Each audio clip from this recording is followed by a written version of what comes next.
жигули Дайрабаевтың үйіне басып кіріп, полиция аңтарылып қарап тұрды. Жигулидің үйі деп тұрғанымыз оның баспанасы емес болып шықты. Себебі сот депутаттың үйді сатып алу туралы құжатын жарамсыз деп тапты. Естеріңізде болса, осыдан бірнеше ай бұрын басы даудан арылмайтын Жигули Дайрабаев сотта жеңілген болатын. Оған сәйкес, белгілі автокөлікпен аттас депутаттың үйді сатып алу туралы келісім шарты жарамсыз деп танылды. 2021 жылы бұл үйді Жигулиге Рузиевтің ажырасқан әйелі сатқан. Бірақ сот Рузиевтің бұл үйде жартылай үлесі бар деп шешсе де, келісім шартты заңсыз деп тапты.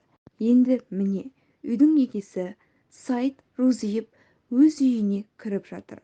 Соттың шешімін көрген полиция қызметкерлері бұған ештеңе демеді. Құжаттарын қарады да үнсіз тұра берді. Бұл видеоны жергілікті белсенді Абай Жүндібаев жүктеді. Жигули Дайрабаевтың басы даудан арылмайды дейтініміз, оның алдында мені депутаттың ұлдары құлдықта ұстады деп тағы бір азамат шағымданған болатын. Әрине, мұны Жигули жоққа шығарды. Ештеңені мойындамады. Оның үстіне де, балаларының үстінен де бұл жайт бойынша қылмыстық іс қозғалмады. Ал оның алдында Жигулидің екі бірдей ұлы сот шешімімен 5 жылға шартты түрде жаза арқалады. Ал істің үшінші фигуранты түрме жазасына кесілді. Яғни дау-дамай көп болды.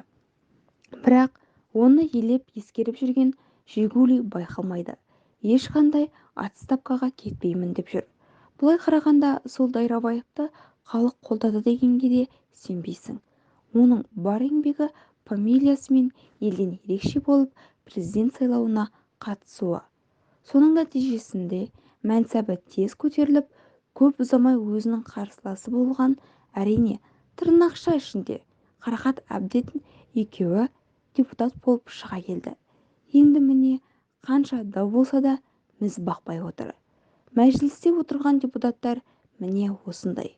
Жигули Дайрабаев өз басын даудан арашалай алмай жүріп, елдің қамын ойлайды дегенге сенесіз бе?